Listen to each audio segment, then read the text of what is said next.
In today's show, we're looking at the Western Conference injury updates for all 15 teams before we start heading in to the fantasy basketball drafting season.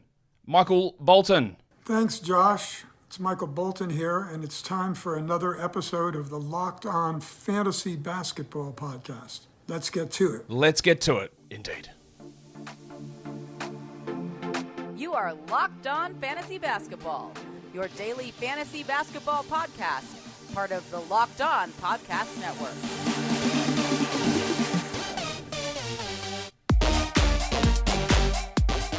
Hello and welcome to the Locked On Fantasy Basketball Podcast, brought to you by Basketball Monster. My name is Josh Lloyd and I am the lead fantasy analyst at basketballmonster.com. And you can find me on Twitter, as always, at redrock_bball, on TikTok at redrock_bball, and on Instagram at Locked On Fantasy Basketball. Thank you for making Locked On Fantasy Basketball your first listen every day. We are free. We are available on all platforms. So yesterday we did the Eastern Conference looking at injuries. We're going to do the Western Conference today. We did a Dynasty mock draft a couple of days before that. And then starting next week, some team preview shows, getting into the weeds with the teams, with the local experts on those teams across the Locked On Podcast Network. Let's get into this Western Conference. Any news? No, the only real news I saw is Trendon Watford signed with the Brooklyn Nets. I'm surprised the Blazers let him go. He'll probably get backup minutes there ahead of Noah Clowney, I would guess, and ahead of Darius Bazley, but not much that's going to make too much of an impact for fantasy basketball. That's probably the major news that did happen in terms of signings, unless you're a big Jonathan Williams guy who signed with the Houston Rockets. Let's talk injuries.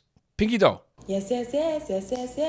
Ice cream's so good. All right, let's look at the Dallas Mavericks. Grant Williams, he is probably going to be a starter for the Mavs this season, and he had some off-season hand surgery. There's no reason for us to think that that's going to have an impact for him heading into next season, but it is something that happened, and we have to talk about it.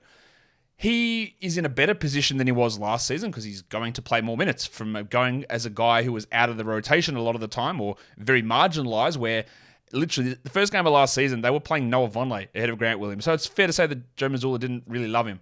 He's going to start almost assuredly, especially with Reggie Bullock gone in Dallas. Now, he's not a big fantasy guy, but I don't mind having a crack at someone who's going to see a large increase in minutes and possibly an increase in defensive responsibilities and maybe even usage. So he's an okay later round guy, but I reckon his ceiling is pretty tapped out. It's not in terms of he's not going to be pushing top 50 or top 40 if things go well. So I do think that's interesting of him going there, but it's not going to be a fantastic fantasy situation. But he did have that hand surgery. It's not likely to be a bother. The Denver Nuggets, your NBA champion Denver Nuggets, looks pretty good. I don't see any injuries currently on their team. Something will crop up, of course, through camp or through the FIBA World Cup. Something will happen, I'm sure, to some teams and every team or whatever it is. But at the moment, the Nuggets are looking pretty clean, which is good news. Now, whether they are as motivated or whether they've been partying too much in the offseason, who's to say? I've seen a lot of discussion going around in a few spots on Twitter and on in fantasy media talking, man, is it time to not pick Nikola Jokic at number one? Is he not going to be the number one guy?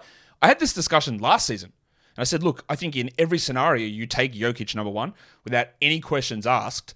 But if he doesn't finish the year as number one, don't be surprised. And I'll say the same thing again this season.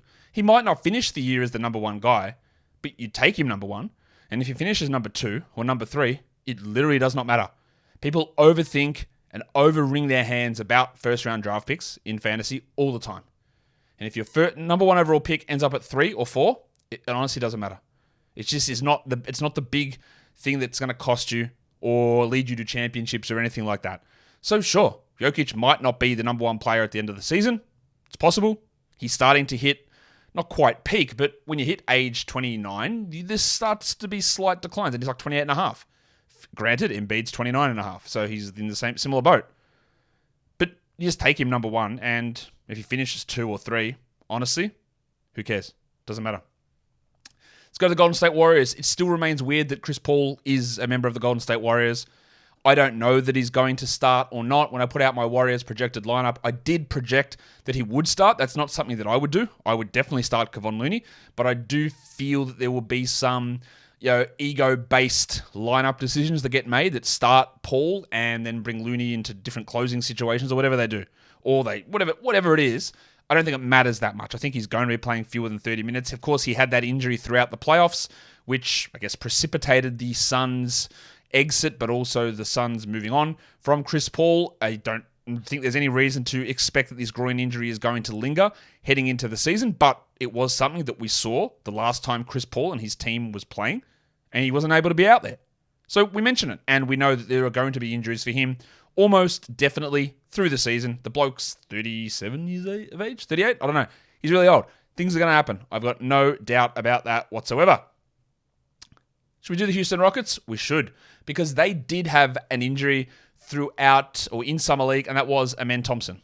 I think he's talking to you. Amen Thompson sprained his ankle at the end of Game 1. I thought he looked awesome in that game. That was a legit injury, unlike some of the other Summer League injuries that popped up, even some of the Summer League fake injuries to some of the Rockets players who started pulling out of games. But that was a legit injury. He walked off the court in pain. It was like a 3 to 4 week injury. That's fine. He's not going to be a starter, at least on opening night. I'd be stunned. And I have heard from multiple sources now that there is absolutely no plan for Amen Thompson to be getting big minutes early on. They are slating him as the backup point guard early on in the season. I don't think it'll last, but that is what they are expecting to happen. So I don't think that Amen is going to be a really strong draftable guy unless you're running with like my proposed default settings where you get 8 bench players and you've got an ability to stash guys. In a 10-3 regular size league, he's not going to contribute, I wouldn't have thought early on, given that now I've heard from multiple people that they are planning a 15 to less than 20 minute a night role for Amen to begin the season at the very least. Jayshawn Tate had some, the wild thing in fact. Even the wild thing's gone well. I can't do much about that. He had some foot issues in the, knee injuries at the end of last season. I think he is going to remain in the rotation this year. I don't think the knee is going to be something that holds him out to begin the season. What's going to hold him out is that Cam Whitmore overtakes him in the rotation. But you know that I've been very, very down on Tate since his first season where I said, look, this is not a long-term starter or a long-term big rotation minute guy. And you've seen that play out here. Maybe some might say one of the few things that I've been right about. But I was right about where Jayshawn Tate's career was going. Today's episode is brought to you by Ibotta. We all spend money on things. That's just the nature of life, isn't it? Whether it's groceries, school supplies, books, clothes, whatever it is, you're doing it. So why don't you get cash back for it? That's where Ibotta comes in. Ibotta gives you cash back on hundreds of grocery items from produce, personal care items, pantry goods, and you can make beating inflation no matter, that doesn't make sense. You can make sure that you're beating inflation no matter what you're purchasing. Either link your loyalty account or upload your receipt after you shop and you get your cash back. It is that easy. Other apps will give you points. They don't really do anything though, do they? With Ibotta, you get real cash back that you can cash out to your bank account, to PayPal, or onto a gift card. Right now, Ibotta is offering our listeners 5 free buckaroos. Yeah, $5 just for trying Ibotta by using the code LOCKED when you register. Go to the App Store or the Google Play Store and download the free Ibotta app and use the code LOCKED. It is all in lowercase. That's Ibotta, I-B-O-T-T-A, in the Google Play or the App Store and use the code LOCKED. Let's go to a team that legitimately has injuries and will legitimately have injuries always. It seems the Los Angeles Clippers, who played through the playoffs without Paul George and ended the playoffs without the fun guy, Kawhi Leonard. Haven't played his sound for a while. Where is it? Oh man, I'm rusty. I'm a fun guy. Kawhi had a torn meniscus, apparently in the playoffs, played through it the first couple of games, looked awesome, and then, of course, didn't play through it after that because it was a bloody bad injury, and Paul George suffered that. It was like a knee hyperextension early April, late March. There's some talk that he might be back for the playoffs. That was always a little bit far-fetched, and he never played. The expectation is that both Kawhi Leonard and Paul George will be ready to go opening night. The expectation from us is that they are going to miss some time. But, Kawhi was starting to play back-to-backs. We saw that. This new injury to his meniscus probably stops that happening early on in the season. And like Paul George's injury was just a freak thing. He went up for a rebound, landed on his knee, and it inverted. Like, that's just shit that happens. This does not mean that you avoid these guys at all costs. Kawhi was like a top 5 player down the stretch, and he barely missed any time from January through to April. He just played all the time. He played huge minutes, and he dominated. So these are going to be risky propositions in terms of games played. But Kawhi was an absolute animal in the fantasy playoffs. Paul George wasn't there. Would you take that risk on them in the second round? I don't fully know yet because the Clippers are one of those 4 teams that I don't really know what's going to happen because of the James Harden. The James Harden trade impasse. So I don't know. But they both had knee injuries last season. They both should be ready to start the season, and we're going to be shit scared all year of something happening to them again because something always seems to happen. The Los Angeles Lakers, at the moment, they're pretty good. No one's currently hurt apart from some fake summer league injuries. We don't need to worry too much about that. They're okay. Of course, their season rests on the health of LeBron and Anthony Davis. At the moment, though, they're healthy. They should be ready to go. LeBron obviously had the foot issue. Davis had a foot issue that required some significant rehab and time off and surgery for some of them, I think. But they're going to be okay. And we did see them play through the playoffs on those injuries that just that lingered. So we'll just watch that. There might be a slight delayed start to the season. I should have put LeBron up on this graphic, to be honest. Maybe there is a delayed start to the season because of LeBron's foot tendon issue. But at this point, they look okay. The Memphis Grizzlies have got some decent injuries to pay attention to. Ja Morant is going to be suspended for the first 25 games of next season.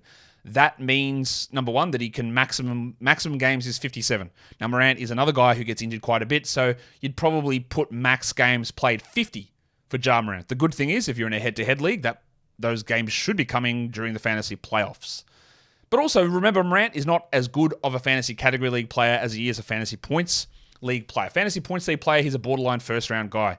Category league player, he was like 50th per game last season. Although, as I teased on yesterday's show, I am working on a new ranking system, and that actually did boost Morant up to about 35th last season, which was a little bit more interesting to me. Now, missing that amount of time is key. If you take him in the 3rd round or 4th round and you're going to miss 25 games, which is over a third of the season. I think it's over a third of the season. No, it's a bit under a third of the season. It's a big hit for your 3rd round guy, and by the time he comes back, like you're then hoping can Morant just be a 4th round player rest of season, but is that good enough? Like I would like to think that if a guy's missing 25 games and I take him in the 4th round, then he's returning 2nd round value rest of season to make up for it. And in a points league, that's probably fair. I don't love taking Morant in the top 50 in a category league just because you're going to be so far behind the 8 ball. And then even best case scenario, maybe he's only the 40th best guy as we move forward anyway. So I think he's going to be somewhere after that. Of course, that boosts the value of a lot of those guys like Marcus Smart and a guy that's on this list here, the Duck, Luke Kennard and David Roddy. Now, I think Roddy is going to be the starter in place of Morant, which is insane to me, but they love David Roddy. Had just some discussions about him yesterday with some people. They're going to start him. I don't think we love Roddy as a fantasy option, but he's going to get those minutes. Brandon Clark, just expect that he's going to be out all season. He tore his Achilles in March, it was. Maybe he comes back February. We've seen Achilles guys come back a little bit early than usual. Maybe he gets back in February, but we're not drafting him because of that. Steven Adams missed the last couple of months of the season with a knee injury. There's no indication to suggest that he won't be healthy and ready to go to begin the season, but we haven't seen him play in 2 months of games, so we'll put him on the list. Luke Kennard had a shoulder injury in the playoffs. He didn't play the last couple of games, so I think his role is going to be increased throughout the beginning of the season without Morant there, and he is legitimately, no bullshit here, like yes, Steph's the best shooter in the NBA, but Kennard's also the best shooter in the NBA. Just from a pure percentage standpoint, like 49% last season, 46 the year before, 45 the year before that. It's unfathomably good. And that sort of shooting is really, really useful. And he can handle, he can dribble, he can run pick and roll a little bit. Yeah, he's not a great defender. But I think having him next to Adams and Jaren Jackson is useful. But they're not going to start him. They are going to give him a boost of minutes, but he's going to be an excellent 3-point streaming guy. He'll be fine to go. And then Des Bane. Remember last season, Desmond Bane suffered a toe injury like in November. Missed a bunch of time, came back, played really well. Now, he is going to be great this season. I've got no doubt about that. Not only does he take an extra leap forward heading into year 4, but he's going to get more shot attempts with no Morant and no Dillon Brooks. He's going to take more shots. Not that Brooks' usage was high. That's a misconception. Brooks, shithouse. We know this. Annoying, worst offensive player in the NBA. But he also had a usage of about 18%. I think it was like 17% when he was on the court with Bane and Ja. So actually, he did pull his head in, and he didn't take the shots that he was taking before. He had a season where he was a 28 usage player 2 years ago, which was obviously insane. But he pulled it right back last season. So it's not that Brooks was taking every shot in the world last season. He wasn't.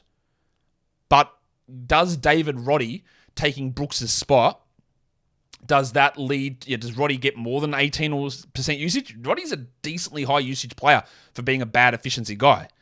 So that might not be a big change there. The Morant absence is definitely going to boost Bane, and he's going to go really high in drafts. I worry he might get overdrafted, but I think he's going to have a massive season. And the other one, man, I forgot what I was talking about. With Bane, that was all sidetracking because he had the toe injury in November, December, came back and played, and then had surgery in the offseason. You'll see so many players do this. They have an injury, they come back, they play, and then they have to have a surgery in the offseason for that same injury because they're playing hurt, despite what you will hear from, I don't know, knuckleheads. Knuckleheads, is that the right word? Like, the guys that outkick, those idiots. Oh, the NBA's so soft, they never play, they're missing games, and nobody cares, it's all about social justice, whatever. These guys play through injuries all the time. All the time. And Bane had surgery on that toe. I don't expect that that's impacting his return to play, but it is something that is worth mentioning that he did have a significant injury last season that required surgery. The Minnesota Timberwolves had a bunch of guys miss time in the playoffs. One of those was Jaden McDaniels, punched a wall, broke his hand. Cool. That will be totally fine. Naz Reid had a broken hand as well. The Wizard of Noz is going to be limited in minutes because we're expecting Towns and Gobert to be healthy and ready to go to begin the season.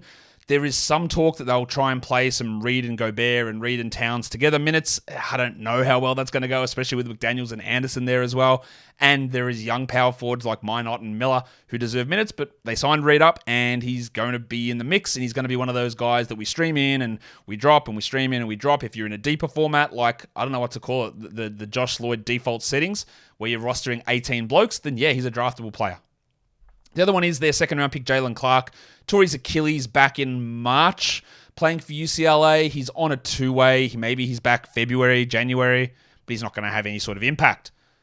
Let's go to the New Orleans Pelicans. I'm the biggest bird. I'm the biggest bird. Zion Williamson had an absolute nightmare of a season. He was dominating until he pinged his hammy on the most innocuous-looking play you'll ever see, and then took forever to come back, and then re-pinged his hammy before even getting back into a game and ruled him out for the season. He played about 3 games in 2023, part of the season, I think, and we should have zero hope of Zion playing 70+. The hope you're going to have in drafting him is if you get to 60. I think that's almost, I don't even know the right word.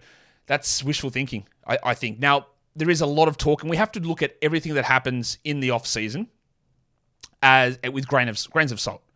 How many of you are getting pumped for Marjon Beauchamp's 83-point game at the crossover?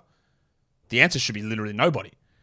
I also had someone that tweeted at me telling me, man, you didn't draft Scotty Barnes. What a mistake. Look at these numbers he put up in this pro-am. This stuff means nothing. Summer runs, summer workouts, summer pro-ams, summer whatever. Drew League means nothing. Like literally nothing at all. So don't base anything. I will tie this back to Zion because I'm a master storyteller.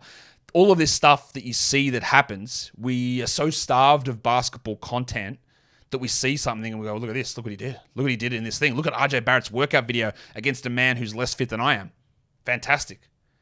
All that is to say that back to Zion, we hear these things. We know he had the stuff with old mate Mariah Mills, I think that's her name, which was just a whole bunch of stuff where in the end you start to feel like, is this lady blackmailing you? What is going on here? There is a lot of weird stuff going on with that. But then you hear the talk of Zion coming out and saying, I got to get serious here. I have too much money and I just used it to buy bullshit food and eat really terribly. There's so many whispers you hear still about Zion and his commitment to health and fitness, or even commitment to the team at times. You hear that. You can't not hear it, and I do hear it quite a bit. But now he's out and saying, look, I've got to get serious, and I'm getting a more diet focused into my life and chefs and all that sort of stuff. So, tie that all back around. Is there a chance that Zion plays 65? 100% there is. I'm not going to bank on it. But if he plays 65, he's a top 20 points league guy. He's probably a top 40 category league guy. When you're looking at punts and -1s, he's probably higher than that. We're not banking on it, but his return screws everything else up for everyone else. Ingram drops off, McCollum drops off, Trey Murphy drops off, Herb Jones drops off, Valanciunas becomes invisible. It makes the team better, but it changes so much. Jose Alvarado missed the end of last season with a leg fracture. I think he's at risk of maybe not losing a rotation spot, but with the re-addition of Zion, more games played for Ingram, Dyson Daniels in year 2 probably jumping into a larger role. Yes, they drafted Jordan Hawkins. I don't think he's really going to play much. Alvarado's not going to be worth it. And then CJ McCollum hurt his thumb during the season. We talked about this, where he hurt that thumb and he played through it and he had thumb surgery in the off-season. CJ, I really worry that this might be... I'm not always right on these things. I'm right often, though, on these things in terms of predicting a year or so into the future. I think this might be the last year that CJ is a top 100 adjacent fantasy player because they will look at what they do this season. McCollum will take another step back. He'll be marginalized with usage. I'm not sure his passing is going to be great. His free throw shootings continue to be weird. And if he just loses another step, I'm not sure they can go with him as a starter or as a top 100 fantasy guy. So in dynasty formats, just be aware of that. But he did have thumb surgery and he should be fine and ready to go to begin the season. For the Oklahoma City Thunder, Victor Oladipo tore his patella playing for the Heat. I don't think that he's even going to make the final Thunder roster. They have got 21 blokes under contract. One of those is Keontae Johnson, who's a Keontae. I don't know why I said that weird. Keontae Johnson, who's a two-way. So they've got 20 other blokes on full contracts. 5 have to be cut. And I think Oladipo is going to be one of them. The other ones, there are a lot of questions about who's going to get moved or cut on that team. There's just too many players there. But Oladipo, I think his career's a little rooted. I don't really think he's ever getting back. That's just another significant blowout knee injury. He's never really captured the efficiency back, and he just can't play big enough minutes to matter. So I don't think he's going to be an impact guy this season. The Oklahoma City mudflap, Kenrich Williams, had a wrist injury that ended his season early. He's just a winning player, and if the Thunder are going to win, and they are, he's going to play some sort of a role, and he's probably going to push a guy like Jeremiah Robinson-Earl literally onto the fringes of being cut and push Aaron Wiggins into rotation purgatory as well. Because while Kenrich isn't a high upside guy, not someone we super love for fantasy, the Thunder love him, and he just makes teams better. So he will be back and ready to go. And then Poku, Alexei Pokushevsky, had an arm fracture in June, I think it was. That should be fine and ready to go for the beginning of the season. But I don't really know where Poku fits. He had an opportunity last season. He did play better and then got injured again. I don't think he's a part of their key plans moving forward. He's not going to start. He is not really a center. I think Pig Williams is going to have the backup center behind Chet Holmgren. Poku will get some rotation minutes, but it's not going to matter too much for us for fantasy. Let's look at the Phoenix Suns. Jordy Goodwin dealing with a knee problem. He was in the Summer League team. I think he played like 1 minute on that team, and he had some knee issues. He'll be fine. He will get some rotation minutes. It's him and Saban Lee as sort of backup point guards, but the point guard role is going to be handled by Brad Beal, Devin Booker, and Eric Gordon. So Goodwin is not someone who we need to get too excited about. DeAndre Ayton, of course, missed time in the playoffs with a rib problem.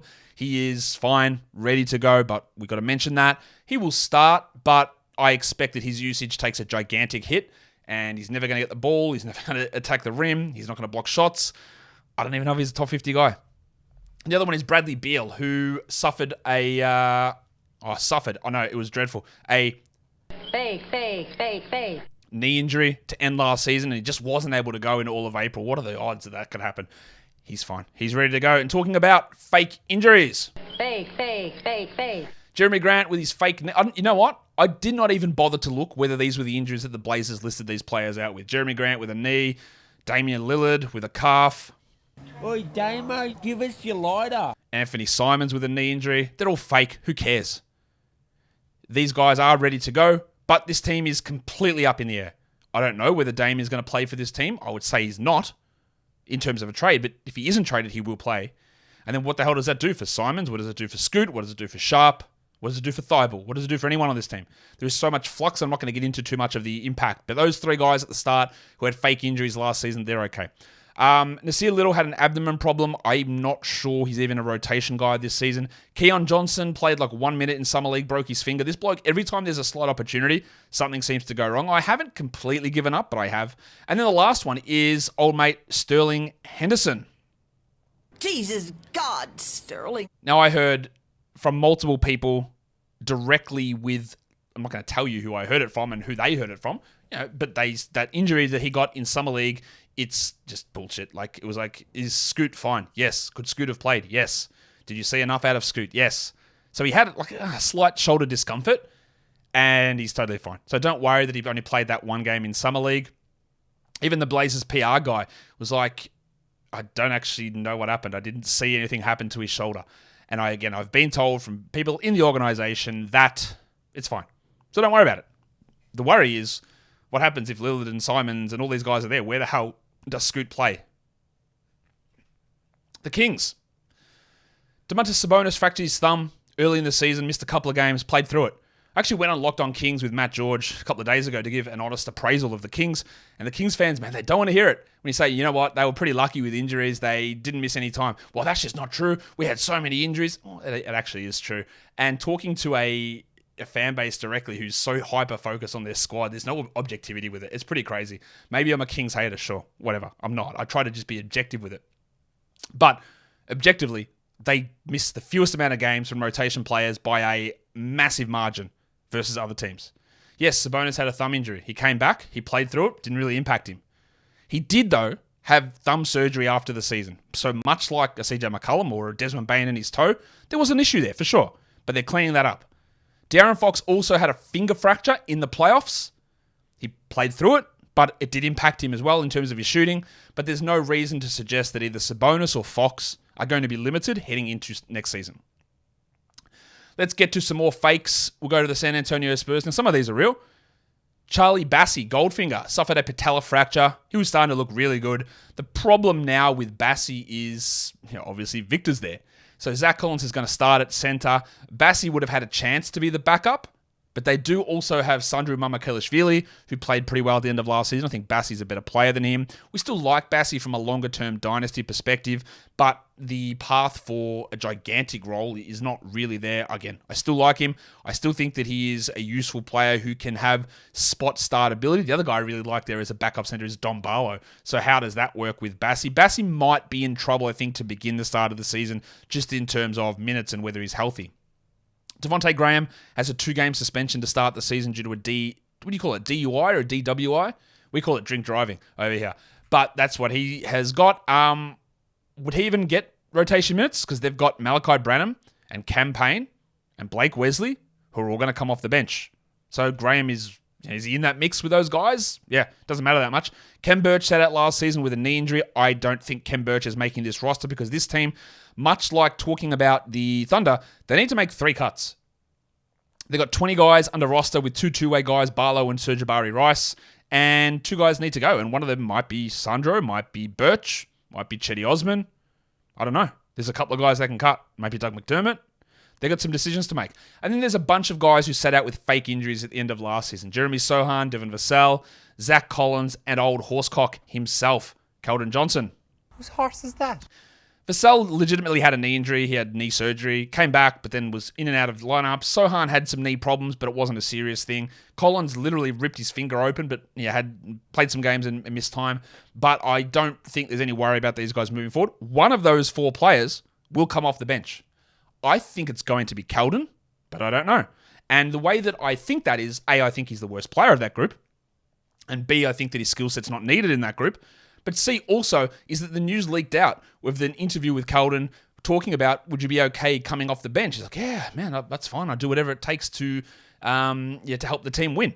And that sort of stuff gets sort of pushed out either by him or his agents and the team, just to show that there's no huge problem when that decision comes. To me, that means that he's sort of been told, yeah, look, you're probably going to come off the bench some of the time, if not all of the time, unless there's injuries.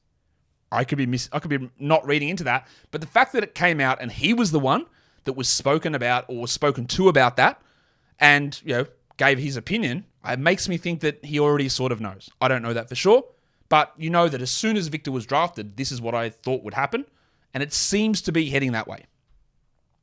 The Utah Jazz had some fake injuries as well. Colin Sexton missed down the stretch with a hamstring injury. It was basically a lost year for Sexton after having a lost year the year before that. I do believe that Sexton is going to be the starter, but other Jazz people do not. And we're going to talk Jazz with David Locke this coming week. He does not think Sexton will start, which was pretty surprising to me. Taylor Hendricks, we didn't see in Summer League with a hamstring injury. He will be fine, but I don't think he's going to get huge rotation minutes. And Bryce Sensabaugh, we didn't see in Summer League with a knee problem, which has plagued him throughout college. And also, I don't think we're going to see much of him through the regular season because Obagi and Clarkson and Horton Tucker and Sexton and Dunn are all there still. So it's not going to be a clear path for minutes for these guys. Keontae George, the speaker, he suffered an ankle injury in Summer League. No indication that that's going to limit him moving forward. Walker Kessler missed games with concussion at the end of the season. He's fine. Jordan Clarkson missed games with a fake finger. No, that's not true. He missed games with a finger injury that he definitely could have played through, but it was a legit problem. And the same with Lauri Markkanen and a hand issue. He definitely could have played through it because he did, but he had an actual problem with his hand and wrist, and those guys, they're going to be fine as we move forward. I expect that Clarkson's going to start, and that was the debate. Does Clarkson start over Sexton? Does Clarkson start over Abaji? I think Clarkson's going to start, and we'll see whether it's Sexton or Abaji in the other position. And that will do it for me today. Don't forget to follow this podcast, Apple Podcasts, Google Podcasts, Stitcher, Spotify, and on the Odyssey app. And on YouTube, thumb it up and leave those comments down below. Guys, we are done here. Thank you so much for listening, everyone. See ya.